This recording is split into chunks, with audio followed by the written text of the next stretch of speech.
اعوذ باللہ من الشیطان الرجیم بسم اللہ الرحمن الرحیم نحمدہ ونصلی علی رسولہ الکریم۔ انتہائی قابل احترام سامعین اور مجھ سے اچھے لوگوں، السلام علیکم ورحمۃ اللہ وبرکاتہ۔ آج درود شریف کے بارے میں گفتگو ہوگی انشاءاللہ۔ اللہ تبارک تعالیٰ نے سورہ احزاب میں آیت نمبر 56 میں بڑے دلکش خوبصورت انداز میں درود شریف کی دعوت دی ہے کہ اللہ اور اس کے فرشتے حضور صلی اللہ تعالیٰ علیہ وآلہ وسلم پہ صلات بھیجتے ہیں۔ اے ایمان والو، تم بھی حضور پر صلات اور سلام بھیجو۔ حضور سرور کائنات صلی اللہ تعالیٰ علیہ وآلہ وسلم محسن انسانیت ہے، ہمارے بھی بہت بڑے محسن ہیں۔ آج ہم ان کی وجہ سے کلمہ گو ہیں، اس لیے یہ اپنی طرف سے ایک بہت چھوٹا سا تحفہ ان کی خدمت میں درود شریف کا پیش کرنا چاہیے، اور زیادہ سے زیادہ اس درود شریف سے رسول اللہ صلی اللہ علیہ وسلم کو کوئی نفع نہیں پہنچتا ہمارے پڑھنے سے، چونکہ اللہ تعالیٰ براہ راست آپ پہ برکتیں، عنایتیں، رحمتیں نازل فرما رہا ہے۔ اس سے ہمیں فائدہ پہنچتا ہے۔ ایک تو ہماری بخشش کا ذریعہ ہے، دوسرا قرب الہی اور حضور کے قرب کا وسیلہ ہے درود شریف۔ مختلف احادیث میں کہا گیا، بخاری، مسلم، ترمذی، کہ جو ایک دفعہ درود شریف پڑھتا ہے اس پر اللہ تعالیٰ 10 دفعہ درود شریف پڑھتے ہیں، 10 دفعہ سلام بھیجتے ہیں، 10 گناہ معاف ہوتے ہیں، 10 درجے بلند کیے جاتے ہیں۔ مختلف احادیث اور احادیث بھری ہوئی ہیں فضیلت درود شریف سے۔ تو یہ ایک بہت بڑی اہم عبادت ہے، اور ایک اس میں یہ بھی بات ہے قابل غور کہ یہ توحید کی بڑی اہم گواہی ہے، اس لیے کہ حضور سرور کائنات صلی اللہ تعالیٰ علیہ وآلہ وسلم کا جو مقام ہے، آپ انبیاء کرام کے بھی امام ہیں، بہت اونچا مقام ہے۔ تو ایک نبی جو ہے وہ بھی اللہ کی حفاظت میں ہوتا ہے، عافیت میں ہوتا ہے، سلامتی میں ہوتا ہے۔ تو رسول اللہ صلی اللہ علیہ وسلم بھی اللہ کی حفاظت، سلامتی اور عافیت میں ہمیشہ ہے۔ لیکن ہمیں یہ دعا کے لیے کہا جا رہا ہے، اس کا ایک مطلب یہ بھی ہے کہ اتنی بڑی ہستی جس کے لیے کائنات پیدا کی گئی، جو اللہ کی محبوب ترین ہستی ہے، جس پر اللہ اور اس کے فرشتے درود بھیجتے ہیں، اللہ تعالیٰ براہ راست ان کی حفاظت فرما رہے ہیں، پھر بھی ہم سے کہہ رہے ہیں کہ ہم یہ دعا کریں، تو اس سے ایک طرف تو ہمارے گناہوں کی بخشش ہے، لیکن دوسری طرف ایک یہ بھی قابل غور بات ہے کہ اللہ کے علاوہ سب کو اللہ کی سلامتی کی ضرورت ہے جو اللہ تعالیٰ پہ بھیجتا ہے۔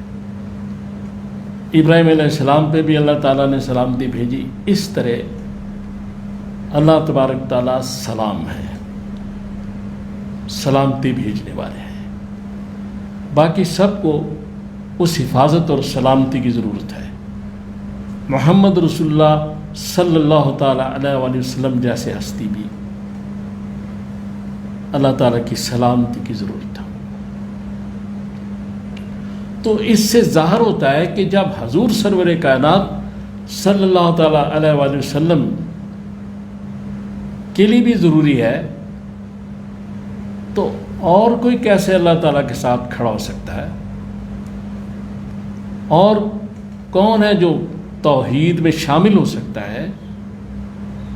یہ توحید کی سب سے بڑی گواہی ہے درود پاک. اور اس کے بعد حضور صلی اللہ تعالیٰ علیہ وسلم سب سے بڑے گواہ ہیں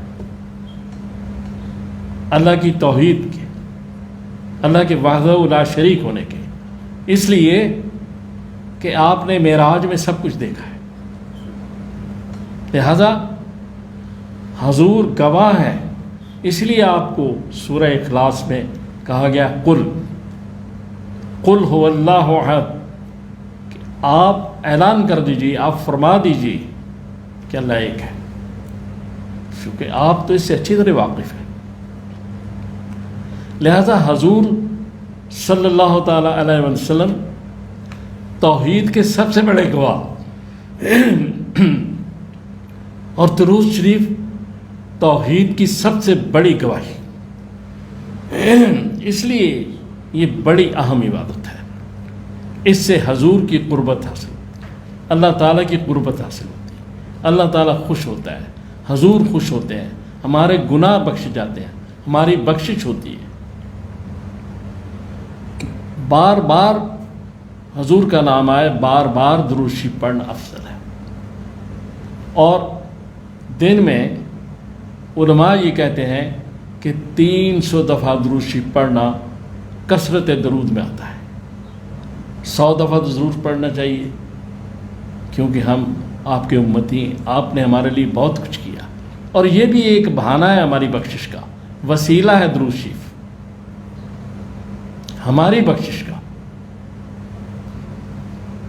اور اس کے بعد یہ ہے کہ حضور صلی اللہ تعالی وسلم نے اس کے بارے میں جو وعید آئی ہے، جو نہ پڑھے، بڑی سخت ہے.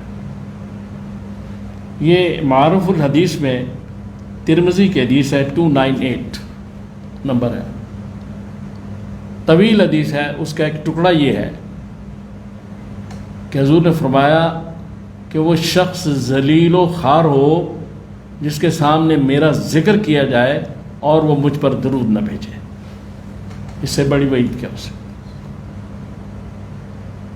طائف والوں نے آپ کو پتھر مارے، زخمی کیا، آپ کے پاؤں سے خون جاری ہو گیا، لیکن حضور صلی اللہ تعالیٰ علیہ وسلم نے بد دعا ان کے لیے نہیں کی، بلکہ کہا کہ یا اللہ تعالیٰ ان کی اولاد میں سے اہل ایمان پیدا کر. لیکن یہاں درود نہ پڑھنے پر حضور رحمت للعالمین خود فرما رہے ہیں کہ وہ شخص ذلیل و خوار ہو. اس سے اس بات کا اندازہ کیا جانا چاہیے کہ درود شریف کتنی اہم عبادت ہے، کتنا اہم وظیفہ ہے. کوئی شخص پریشانی میں ہو، درود پاک پڑھے. وضو کے وقت درود شریف پڑھنا چاہیے. مسجد میں داخل ہوتے باہر نکلتے درود شریف پڑھنا چاہیے. غصہ آ جائے درود شریف پڑھنا چاہیے. درود شریف ایک بڑی ہی اہم عبادت ہے، اور اس سے بے شمار ہمارے روحانی اور جسمانی مسائل حل ہوتے ہیں اور کئی کام ہو جاتے ہیں.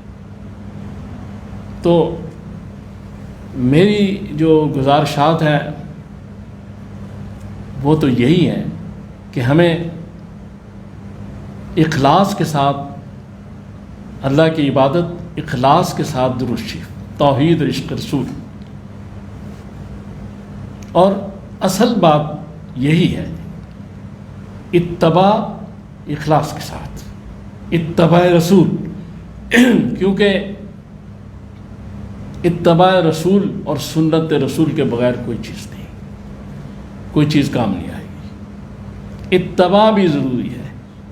رسول اللہ صلی اللہ تعالیٰ علیہ وسلم کے اگر جالیوں کے ساتھ جا کے کوئی چمٹ بھی جائے مگر اتباع رسول اس کو حاصل نہیں تو کوئی فائدہ نہیں. اور اگر بہت ہی فاصلے پہ بیٹھا ہوا ہے، 1000 میل پر بھی، اور اتباع رسول میں ہے تو اس کو حضور کی قربت حاصل ہے. تو ہمیں ان باتوں کو سمجھنا چاہیے. اور آخر میں یہ ایک خاص گزارش کرنا چاہتا ہوں کہ اللہ تعالیٰ نے 18 تاریخ کا جو عظیم الشان جلسہ تھا بڑے سکون سے ہو گیا. میں دونوں مکاتب فکر کے علماء، جماعت اسلامی کے دوستوں، منہاج القرآن کے دوستوں اور اصلاحی کمیٹی کے دوستوں اور تمام معززین علاقہ کا شکریہ ادا کرتا ہوں کہ اتنا بڑا کام بڑی محبت، پیار اور یگانگت سے ہوا. اور اللہ سے میری دعا ہے کہ اس یگانگت کو آگے اللہ تعالیٰ بڑھائے، قائم رکھے، اور اس جلسہ کے بعد ہمیں اپنے جھگڑوں پر بھی، یہ ختم نبوت کا جلسہ تھا، یہ مہر والے نبی کا جلسہ تھا، اس لیے اس کے بعد ہمیں اپنے جھگڑوں پر بھی مہر لگا دینی چاہیے. اللہ تعالیٰ مجھے اور آپ کو اپنی زبان میں رکھے. صلی اللہ تعالیٰ علی خیر خلقی محمد وآلہ واصحابہ اجمعین برحمتک یا ارحم الراحمین. مولاي صل وسلم دائما ابدا على حبيبك خير الخلق كلهم. مولاي صل وسلم دائما ابدا على حبيبك خير الخلق كلهم.